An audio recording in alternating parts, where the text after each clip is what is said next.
What is up, you guys? Welcome to Veteran Uncensored. My name is Chris Rodriguez, back again, U.S. veteran, ready to react to the latest stories. Of course, another one from Tucker Carlson, who's very hot at the moment. And it seems like the corporate media still hasn't figured out a way, hasn't figured out that we don't respect them anymore, really, the legacy media. A New York Times reporter has just tried to ambush Tucker Carlson, and Tucker completely flipped the script and dismantled her on camera.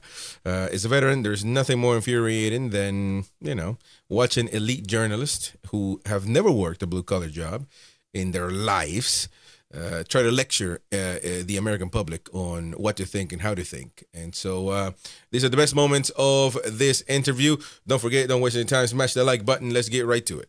That's why this was particularly notable for many people, that interaction that you had with Mike Huckabee. And the reason you in particular got so much pushback is because there is an enormous sensitivity around Israel being the homeland of the Jewish people and the attempt to delegitimize that. I have enormous sensitivity about the United States being the homeland of my people and the burial place of my ancestors. I have enormous sensitivity about the future of the United States. Those are my concerns. Well done. Well done, Tucker Carlson. Not even 10 seconds, I don't think he's speaking of. He's talking about the lady trying to ambush him with that question, and he's very simple.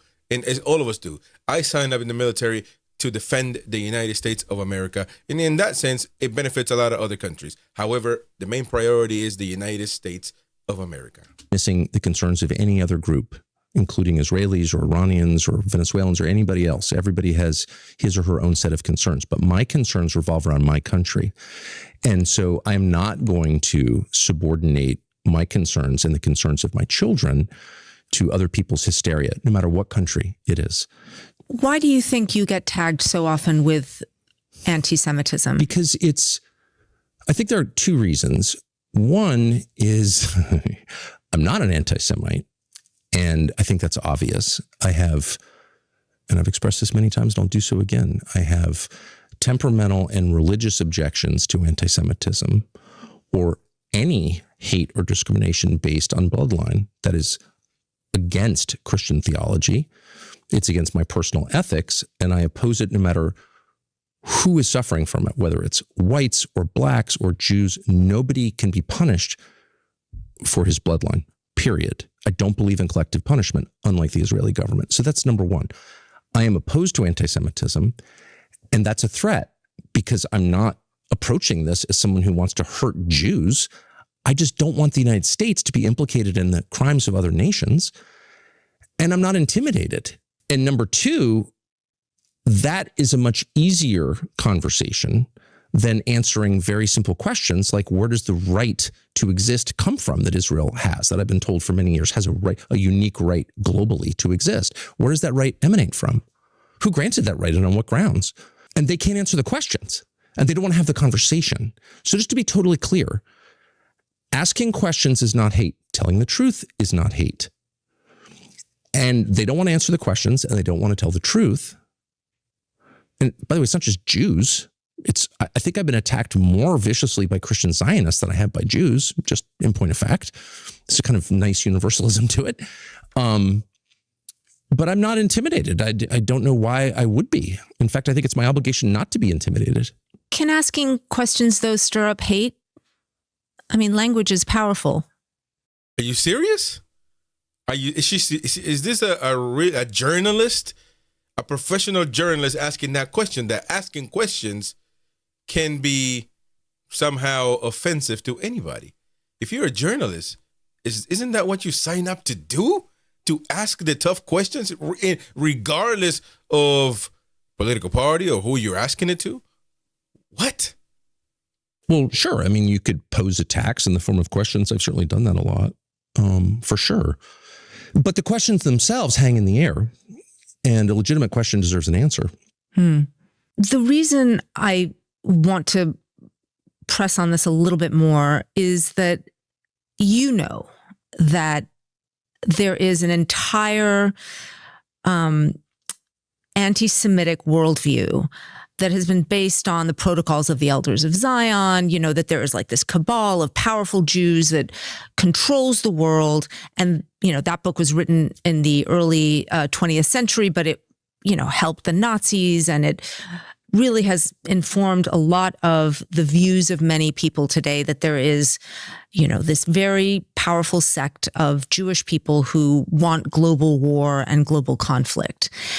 And I think that there is a concern that I have, and a real concern. I don't mean this as something that people say to slander anyone, but just a real concern that the rhetoric where everything is blamed on Israel, where Israel has these supernatural powers almost to influence the president, to influence the previous president, George W. Bush, to enter into the Iraq War, to be involved in assassinations, et cetera, that it has echoes of that, and that people are genuinely concerned that it opens the door to this idea that has been debunked and has been used in, absolutely vicious ways to annihilate an entire people.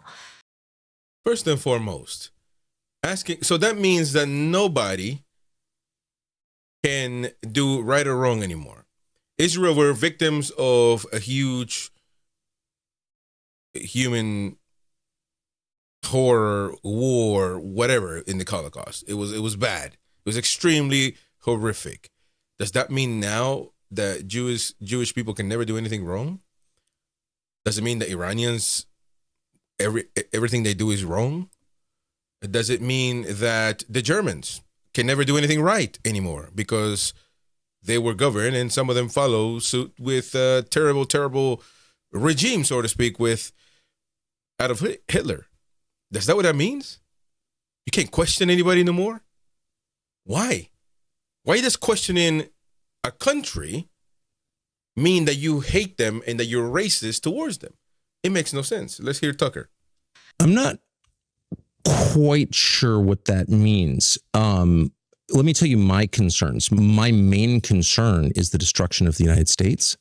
And that is in no way to minimize anyone else's concerns, but I have a right to that concern. And I will not have my own concerns hijacked. I will not submit to being told what my concerns should be. I'm an adult man who pays his taxes. I have a right to come up with my own hierarchy of concern. And at the very top is the destruction of my country, which I've lived in for 56 years. And I know that it's not better than it was, and it's not getting better than it was. And there are many reasons for that. One of them is this war, but there are many others. And so people say, well, I'm really concerned. Well, I'm really concerned too. I'm really concerned that the Prime Minister of Israel and his many cheerleaders in American media, including at the New York Times, if I can say, pushed the U.S. government into a war that hurts the United States. That's my concern. And I would say that's at least co-equal with anyone else's concerns. So that's the first thing I would say. Second, as the elders of Zion or whatever, I don't know what that is. I've heard references to it. It's like a czarist forgery or something. Look, I guess I'm just wondering what the line is for you. The line for me is the truth. What is actually happening? Between criticism. I mean, this is, by the way, a very difficult line. I am in no means purporting to understand necessarily where it is. I'm curious for you where the line is between criticism of the state of Israel and how that could be perceived as feeding into anti-Semitism. Well, it breaks my heart that it is perceived that way. And that's the product, that perception is the product of a decades-long effort to conflate anti-Semitism with any criticism of the secular government of Israel. Okay, so the IHRA definition of anti-Semitism lists 11 examples of anti-Semitism. And that's been adopted globally. 40 different governments have adopted it as their standard of what anti-Semitism is. And 2/3 of the examples are criticism of Israel. So, I don't get to write these standards. I also don't have to abide by them. And I reject, as ludicrous, out of hand, the idea that the criticism of a secular government is the same as criticism of an entire ethnic group, many of whom do not support that secular government, many of whom reject that secular government. And a lot of those I know personally. So you're just not going to get me on board with the lie that criticism of Netanyahu is hatred of all Jews, because it's not. And I don't care how many times someone repeats that to me. I don't care And by the way, I've lost friends over this, and I do grieve that. People who are totally convinced that Is it criticism... just Bibi that you're against, or if there was a different government in Israel, it would be okay? I'm against anything that hurts my country. Why wouldn't I be? I live here. No, but I'm just curious, like if there's elections coming up and if Bibi gets kicked out, are you... I took my family on vacation there. I'm just trying to obviously, understand. I'm not against Israel. I never have been against. By the way, you can check the record. Before maybe 2.5 years ago, I don't think I ever... Well, I certainly never criticized Israel, but I rarely even mentioned Israel. I could give you a long list of the things that I love about Israel, particularly about Jerusalem, which is one of my favorite cities. Jerusalem and Beirut, greatest cities in the world. It kills me to see them at the center of all of this. I think the second that we ban criticism of a foreign country, well, of course, we're not free at that point. We're slaves of that other country. You know, you whatever you can't criticize is the force in charge. I don't think it's, by the way, good for global Jewry to have any of this at all. If you tell 350 million Americans that it's against the law, and it's very close to against the law at this point, it's against the law to criticize Israel, how does that help the perception? Does that feed anti-Semitism? I think it does. Not that it's my job to monitor or regulate this stuff, but I mean, just common sense would tell you that's not good. If you want to make the case on behalf of anything, any idea, including ones I disagree with, make your case. Tell me why it's a good idea. And we're falling out of that habit and instead trying to hurt people who disagree with us. And I just will always reject that. I guess I'm the liberal. Listen, I don't want to hear nothing that this lady has to say. Poor journalist, poor at everything, to be honest with you. You know, the basic issue that she has in questions that it might produce or reproduce anti-Semitism by asking questions. What? And she asked, where's the fine line with asking questions? Are you serious? Are you serious? It's so easy. I don't understand why it's so hard to understand that it needs to be America first because we are American citizens. It always needs to be America first. Of course, we don't need to commit genocide or war crimes or abuse the power that we have as a big, big country because we are the United States of America. However, everything else needs to be about America, of course. Yes. What's the issue? I don't understand it. Let me know if you have an issue with it. Thank you very much. Welcome to the channel. If you're new, don't forget to smash that like button. We'll see you on the next one. Bye-bye.